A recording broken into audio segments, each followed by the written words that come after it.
Hello, everybody. I'm Kristen. And I'm husband/editor Will. And this is So I'm Watching Daredevil Born Again, Season 1, Episode 7, Art for Art's Sake. Sure. For art's sake. Fart's sake. Fart's sake. Do you have a place you want to start? Where did the show even start? Yeah. I don't remember. Well, it was they were talking about, what even is her name? Angela? Right. Yeah. They were talking about that. She was rescued. She was fine but low 2,500 milliliters of blood. 2.5 liters. So like a liters. whole thing of soda. Yeah. And a half. Well, and a quarter. Well, sure. Yes. This is the hard-hitting stuff. It really is. So that's a lot, especially for someone with such a small frame. Yeah.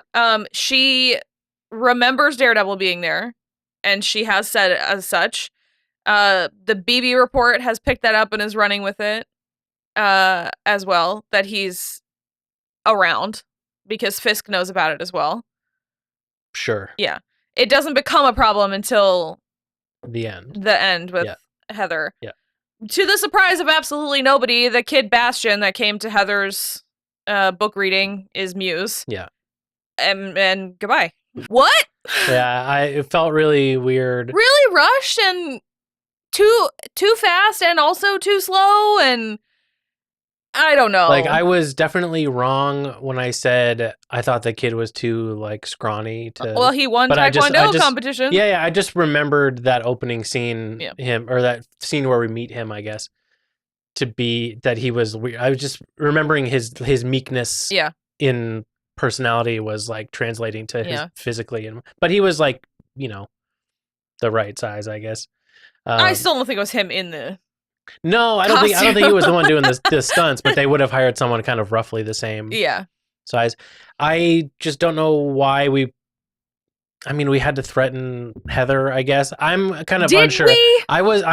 I like my idea better. I would have been done with him for the rest of the season and focused on these guys, the cops. Like, task force. Yeah. And Fisk. Yeah, I agree. Because now that we're done with him, it felt like we didn't know what to do with him at all. Like, we were like just getting rid of him the same way we did like White Tiger. Like, did this kid die off camera? He's still alive, because I think he's in season 2 of Wednesday also. Yeah. The other thing that's annoying is I was right about something, which is that Heather can sense Matt pulling away because he's lying about where he got bruises. No way you fell down and got that bruise. That's quite a bruise. Dumbass. That's like a baseball bat size bruise on the side. So that's not like I fell into it and hit a doorknob. No. Like, what, did you fall down 8 flights of stairs? Like, then maybe. So he's lying. It was like, gosh, what a stupid reference, but I think it was in like the next week on Top Chef. Oh. Like, they showed like Massimo moving kind of fast, and he trips on the pad that they put down. And he goes rib first into the countertop. Yeah. And I was like, that's tough. That's going to leave a mark for sure. But yeah, so I was right about the potential dissolution of... I mean, they're seemingly okay now, but the potential dissolution of Matt and Heather's relationship is because he's daredeviling. And she's like, you're so distant all the time. Yeah. She is and he's smart. Lying. She is smart, though. Yeah. And now she's had her own interaction with Daredevil, which she probably... It was a very heightened situation, and she had lost a lot of blood. Yeah. I would think it was kind of lame if she started having like flashbacks or memories or whatever, like bits and pieces, and she puts it together that way. I would hate that. I would think that was pretty bad writing. I would love for her to know, just because almost everything is better when the person knows the thing, when someone knows the thing. And I think the main thing that we're supposed to be getting is that this is just sort of like a back and forth with Fisk and Matt, but... Are we supposed to be getting that? That can... all of the match cuts didn't really make it clear. That can only get me so far in my satisfaction with this TV show, because it's also been happening forever. And the other thing I was going to say about Bastion and Muse is, like, for me, it is, spoiler alert for season 2 of The Punisher, for me, it's kind of the same as, like, bringing back Billy so immediately to be the villain in season 2, where I'm obviously they didn't get any more Barnes. Yeah. Obviously we didn't get any more Punisher, so they couldn't have saved him for later, but he really felt like a villain that would have been like a climactic season villain. Like Billy comes back again for like, the final time or whatever. So it just really feels like blowing your wad super early. Yeah. There was like no Mike Myers situation. No. They didn't like look away for a second and then his body was gone. No, he was shot like 9 times in the chest. He had no protection, presumably. It was very bloody. Also, I absolutely can't wait for this to change how Matt feels about Heather. Because she killed a man. In what way? Do you think it's going to change the way he feels about her? Because she's killed a man. Oh, I don't know. He already was like, you had to. No, I know, but the same shit happened with Karen when she finally confessed that she killed James Wesley. I think there was fewer outs in Heather's situation than Karen's. That's fair. But I still don't think it's going to matter to him. He was like pretty close to killing him because he had the like spiky on the end of the thing on the baton and it went through his neck or like clipped it or something. It was just his shoulder. It did go all the way through and he yoinked him back. Yeah. The amount of force it would take to get that chunky flail through a human person. Sure. No effing way is he doing that. Oh, Gingy's coming to say hi. That's just a dumb thing. I know. Yeah. I was like, is there a charge, an explosive charge in this thing? Hey, girl. Because otherwise, there's no way. There's no way. It would have been like a shotgun charge in his little baton to get that through a person. Yeah. It was fine. It was like a fine fight. That like action was good. I've never have any criticism. No, the fight was good, and it actually I could like feel the stakes of it too. Like even though it probably wasn't either one of them in those suits, I could like when I can feel like. Especially when Muse kept like he was kind of to the side and he kept kicking his leg up trying to get Matt and that felt really like intense and brutal. I liked that a lot. Yeah. Yeah, but I mean he was going to Heather for therapy and she's unlocked something in him and he can finally start showing himself and his art to the world and so that's what the murals are all about and she kind of like she picks it up sort of as he's being more obvious about it. Yeah. He's saying stuff more and more creepy. More and more creepy for sure. And so he finally he's like, I bet you're wondering if you can get to the door faster than me or whatever. And she does go for it. And obviously doesn't make it. He ties off her arm with a tourniquet and then cuts her below. So it bleeds slower, I assume. But yeah, she has also lost liters of blood. Some blood. There was at least not like a siphon in her. Pretty. She was just tied off and she had to cut it. It wasn't even like here where like the bad part is. It was like more up here. But she wasn't like spraying blood and bleeding out. Yeah. He was presumably going to make an art piece with her blood because he laid out the canvas and everything. Which is how Detective Angie Kim found out who he was because he was buying the super fancy expensive canvas at a couple stores in town. He's the only one that they couldn't reach. And then Fisk was there anything painted on canvas that we'd seen so far? Just the stuff in his lair. Was that stuff? And his mask, I think. Was there stuff on canvas in there? There was a lot of stuff tacked up on a wall that was just like paper. Yeah. It felt weird.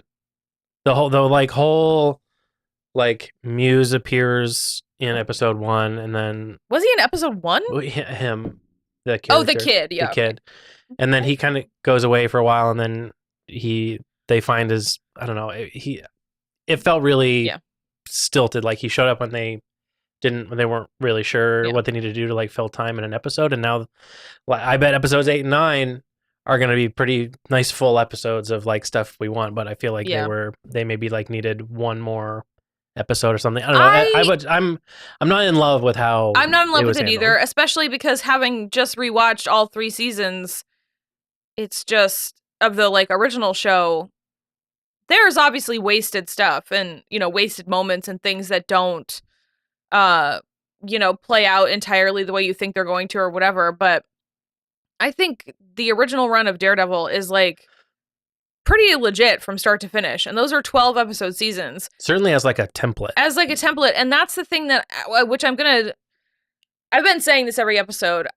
When I heard that it was supposed to be 18 episodes, I was like so jazzed. I was like, oh my God, exciting. That's going to be so great. And then every subsequent thing I've found out about it since then has been a no. And I'm not, like, it's good acting. I'm not mad at any of the acting, but I'm like pretty bummed out by most of the writing. Like, I don't think they're doing anything great. First of all, this is 2 weeks in a row with intense violence against women. Really intense violence against women. There's also Kirsten is a character. You wouldn't know it. She keeps trying to be. She keeps trying to be a character, and Matt's like, "Oh, I'll be right there," and then he just like ghosts her in their own office. Yeah. And she's like, "I trust you." She's talking to Cherry, and she's like, "I trust you and Matt, but it would be great if that went both ways." And it's just like, and despite the fact that I didn't want this to be just a courtroom procedural, we also have not seen the inside of a courtroom again. Yeah, which is sort of crazy. Well, he's not really on a case. Yeah, he's not doing lawyer stuff.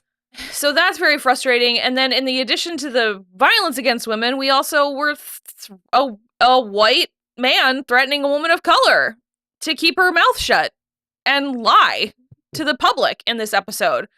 And I don't love that either.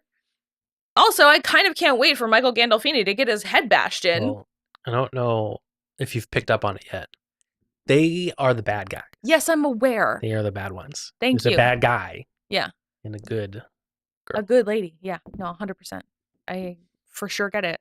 The white men are the bad guys. Yeah. Doy. There is a black guy on the task force, though. But he's a bad cop. No, I know. I'm just like, ugh. And the guy, what did it say? What did I say? Powell? He's still around with his fucking Southie punchable face. Yeah, he's just sticking his little fucking face. Matt brained him with his fucking baton, just like almost without thinking about it. He just was like, "Hey," and his blink, like the baton was in the air when they cut to him, and then he just How many traumatic brain injuries is Matt gonna deal this guy before he goes down cold? Like, ridiculous. He already essentially snapped his neck. Crazy. Yeah. Okay, so at the risk of drawing this out for too long, let's just say we're slightly unsatisfied with the resolution of the Muse thing. Yeah. We are interested to see what that does to Heather and Matt's relationship, but we're sort of, but also we don't know what's going to do. Couldn't give two shits, to be honest. Yeah, I mean, I'd like to see them like work it. If she just knew. Yeah. I think it would be better. Yeah. I think okay. So, by far, leaps and bounds, the most interesting that happened was Vanessa. Yeah, 100% in this episode. Vanessa, I guess Kingpin also, like by proxy. Well, sure. And Luca, I'm a little bit bummed about Luca. Actually, I do kind of like his as a grunt, like that kind of character. Mm-hmm. He seemed like savvier than they could sometimes be. Yeah. But the big question is, who did Vanessa betray? Did she betray Fisk? Yeah. Or did she betray Luca by sending Luca to it starts at the beginning, and she basically she has a meeting with Luca alone where they discuss what's going on, like, you're making a lot of trouble, blah blah blah, it needs to be made right, blah blah blah, whatever. She tells him that it was her that set the at least the initial 1.8 retribution like payment. Mm-hmm. And then he is like, we're not earning like we were with you. Yeah. Things were better when it was you, but in a much more like kind of sinister way, almost like flirty kind of way. Yeah, I don't know. I mean, she's beautiful. Well, she is. What are you going to do? But she was not like pushing back on it. Like, we know she knows. That's the thing that's like, that's why I'm interested now is like, there's a bunch of stuff that was happening that I didn't care about, and they've been dragging their feet on this thing that I'm interested in, and now it's there. So like, I'm kind of like, I thought I was out and they pulled me back in. So there's also a couple scenes during where various people are talking about how like it was Daredevil that rescued Angela, and then later BB says that Angela rescued Heather, or BB says that Daredevil rescued Heather. Imagine if Angela rescued Heather, that'd be amazing. It could happen. She won't rescue Heather most likely, but she will probably see her with the mythical amulet around her neck. Shaped like a tiger? Yeah, he says with a straight face. To a judge. To a judge. So it's out there that Daredevil is operating again. And Fisk basically has this whole conversation where he's like, he like ruined all of my illicit businesses, and like I was just like, and he beat up all of my co-conspirators, and he not illegally, but he wrongly sent me to prison, and all this stuff. And I was like, dude, you are a criminal. You're the bad guy. You were the criminal. That kind of stuff drives me bananas and stuff. Like, I know that they're mad when this happens in movies and shows and stuff. They're mad because the thing they were doing that made them money is disrupted, but like they were doing the bad thing. Right. It's like, you are the one that's working extra legally. You can't, I mean, you can be mad when it happened, but you can't say I wasn't working extra legally. Yeah. When you definitely were. And I understand that like the only reason that like Fisk's empire came down was because of Daredevil. Like, and like there was definitely going to be a vendetta there, but now all he has done is gotten Muse out of the picture for you, which makes you look good because you want to keep that shit hush hush, and he does too, kind of.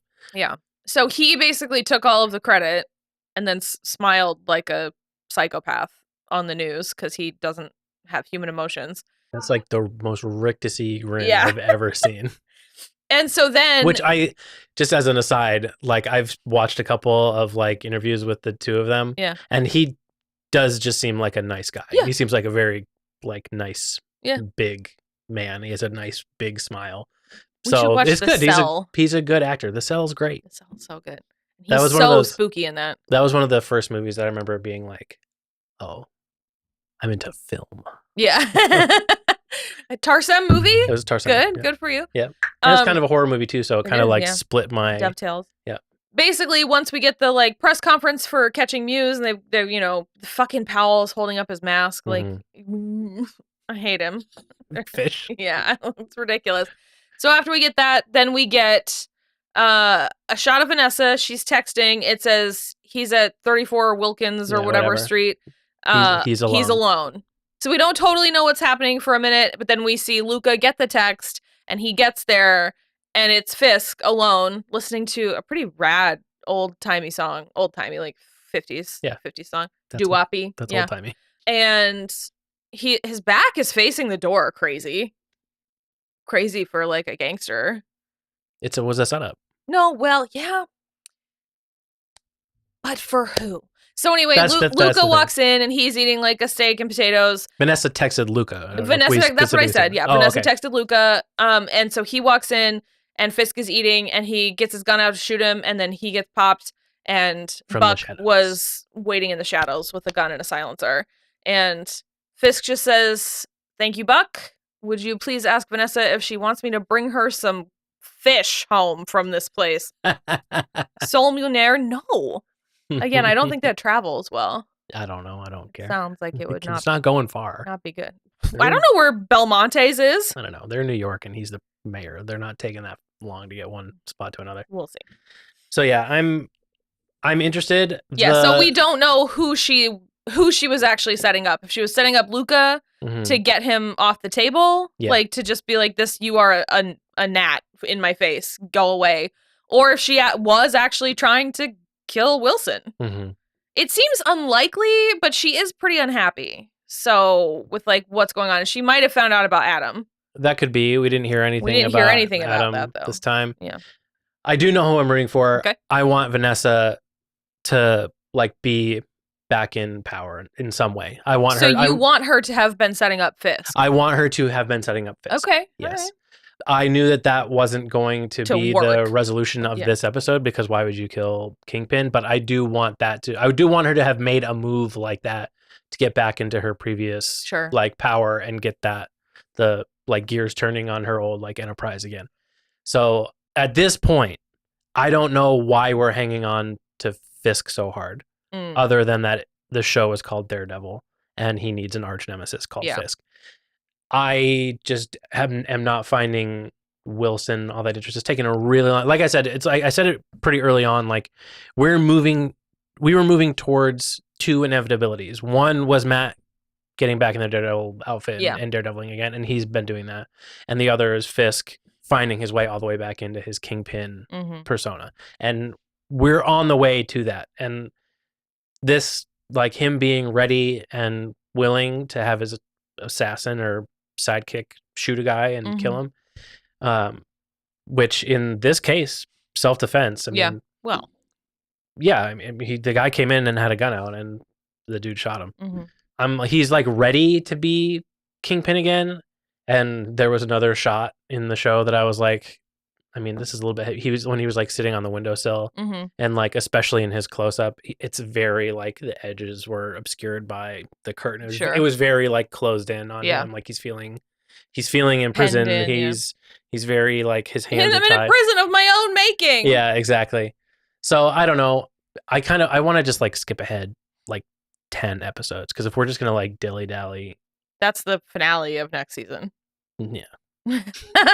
You're like, I said what I said. I said what I said. I don't need to skip ahead that far, and there's only 2 left of this season. So yeah, I don't know. I didn't hate it. No, I didn't hate it. I just am like, ugh. There's just more things that I can be like nitpicky and critical about than there are things that I was like, man, that whipped that. Like episodes 5 and 6 were both really good. They were pretty good. And maybe that was why this one seemed very meh. Like meh, kind of. And even though it was short, it felt kind of draggy. It did. That's the thing too, is like maybe it was a mistake for me to rewatch the first 3 seasons, because like there are draggy parts in that too, but again, you're kind of expecting that with 13 episode seasons. You're expecting them to really like be and stuff, but also it's like, sure, it takes him a long time to get an actual Daredevil outfit, but it's like episode 1, he's out there in his pajamas fighting crime, you know? And that's kind of what I think this is lacking, is like a full direction. And I am willing to give this season a little bit of grace, because they had to revamp the entire thing. If this shit continues in next season, it's going to be a problem. And then who knows? That's all it's greenlit for. So who knows if anything's coming after? Yeah. Also, no Frank, no Karen. Still no. Yeah, it's just it's a little bit weak at this point. So it's like the writers got into the writer's room and were like, you know what we're going to do? We're going to have Matt struggling with the guilt of being Daredevil and sabotaging his personal relationships. Won't that be new? No, it's not new. We've done that. Yeah.